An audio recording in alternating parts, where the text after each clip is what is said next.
Assalamualaikum warahmatullahi wabarakatuh. Selamat datang di channel Orang Jawa. Ada beberapa ajian paling sakti di Indonesia yang masih banyak dicari dan dipelajari oleh sebagian orang, yang artinya masih digunakan hingga saat ini. Indonesia sendiri adalah sebuah negara yang sangat terkenal dengan cerita legenda tentang ajian sakti yang dimiliki oleh sejumlah masyarakat.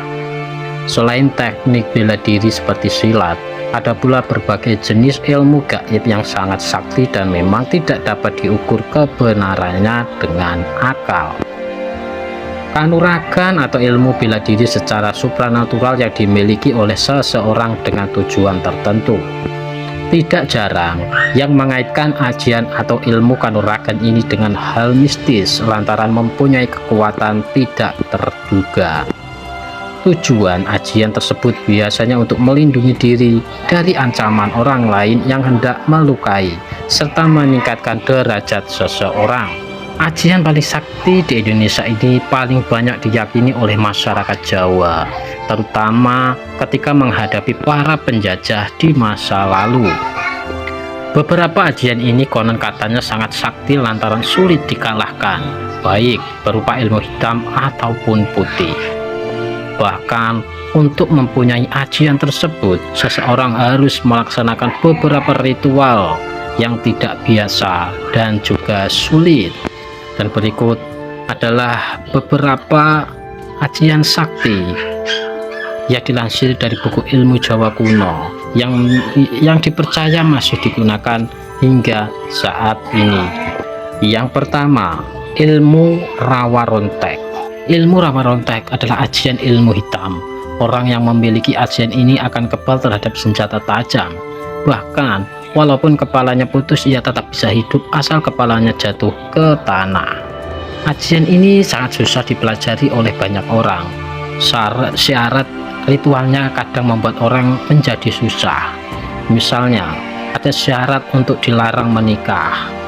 Ada juga yang dilarang makan dan minum tertentu. Dalam dunia film kita pernah melihat ajian di salah satu acara misteri ya. Sebut saja yang ada tokoh mak lampirnya. Saat ini ajian rawa rontek masih dilakukan oleh banyak orang untuk membentengi dirinya atau melawan orang lain. Yang kedua, ajian saifi angin. Ajian ini membuat orang yang memilikinya mampu bergerak dengan sangat cepat, bahkan secepat angin, hingga bisa berpindah dari satu tempat ke tempat yang lain dalam hitungan detik saja. Ada yang bilang ajian ini membuat pemiliknya menjadi bisa terbang seperti angin dan mengembara kemana saja. Ajian ini konon dimiliki oleh para wali di masa lalu. Mereka akan menggunakannya untuk syiar agama hingga mudah berpindah tempat. Selain itu, ajian ini juga digunakan sewaktu ada acara antara para wali di tempat yang berjauhan.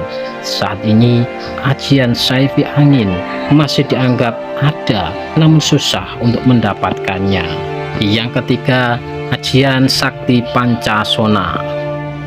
Memulihkan tubuh dengan menyatu di alam bebas. Salah satu ajian yang paling terkenal akan kesaktiannya dinamakan ajian pancasona.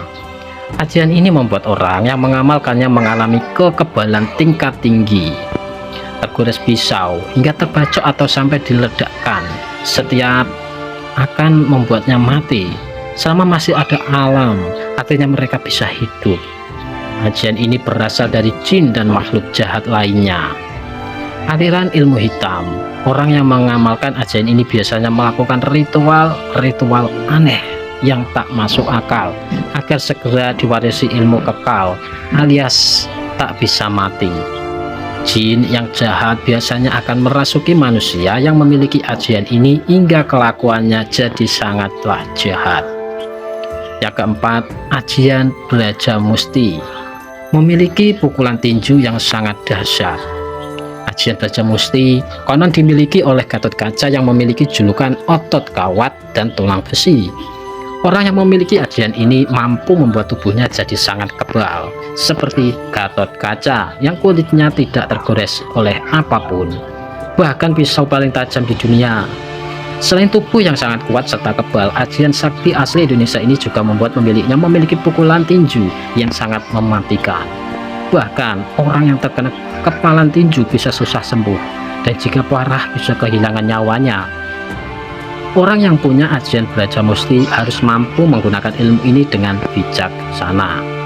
Yang kelima, ajian inti lebur sakti. Ajian yang kekuatannya sangat luar biasa ini bahkan pemiliknya mampu membunuh dan melebur jin serta setan jahat yang mengganggunya. Itulah mengapa orang yang memiliki ajian ini sangat ditakuti oleh bangsa makhluk halus. Selain mampu melawan makhluk halus, ajian ini juga mampu menyembuhkan penyakit-penyakit aneh. Misalnya penyakit akibat guna-guna, tenung ataupun santet. Pengobatan ini akan dilakukan secara magis hingga tingkat kesembuhannya sangat tinggi. Itulah mengapa orang yang memiliki ajian ini harus menggunakannya secara bijaksana. Yang keenam, ajian ilmu karang. Apa yang dia sentuh maka akan hancur lebur. Ajian ilmu karang adalah ajian yang dikenal sangat hebat. Bahkan dipercaya jika ajian ini ditakuti oleh banyak makhluk di dunia ini, termasuk bangsa jin dan setan yang kerap memberi ilmu kepada manusia. Orang yang punya ilmu ini akan susah dikalahkan. Apa saja yang ia pegang akan hancur lebur seperti es krim yang meleleh. Orang yang memiliki ilmu ini harus mampu menggunakan ilmunya dengan bijak. Jika tidak, mereka akan membuat kehancuran di muka bumi ini. Orang yang ingin mendapatkan ilmu ini juga harus menjalani serangkaian ujian yang sangat berat sebagai syarat ketekunan. Konon, ilmu ini diturunkan oleh makhluk halus seperti jin yang berwujud sangat menyeramkan. Masih ingatkah Anda dengan kisah Roro Jonggrang dengan Pangeran Bandung Bondowoso? Sepasang insan yang ada di dalam cerita legenda pembangunan Candi Prambanan. Mungkin hanya Bandung Bondowoso satu-satunya manusia yang mampu menggerakkan jin untuk membantunya membuat candi hanya dalam waktu semalam saja. Ajian milik Bandung Bondowoso ini dipercaya ada dan nyata sampai sekarang. Orang yang memiliki ajian ini biasanya mampu mengangkat benda besar dengan tangan kosong. Jika ada orang jahat yang melempar senjata benda tajam, itu akan memantul sebelum mengenai pemilik ajian. Terakhir, mereka juga mampu menggerakkan jin yang ada di alam liar agar tunduk dengan perintahnya. Ilmu sakti tersebut merupakan kepercayaan masyarakat Jawa atau kejawen saat menghadapi penjajah pada zaman kuno. Ilmu sakti tersebut merupakan kepercayaan masyarakat Jawa atau kejawen saat menghadapi penjajah pada zaman kuno. Mugi-mugi informasi ini dapat menambah wawasan dan pengetahuan kita. Mugi-mugi dipun paringi manfaat dan matur nuwun.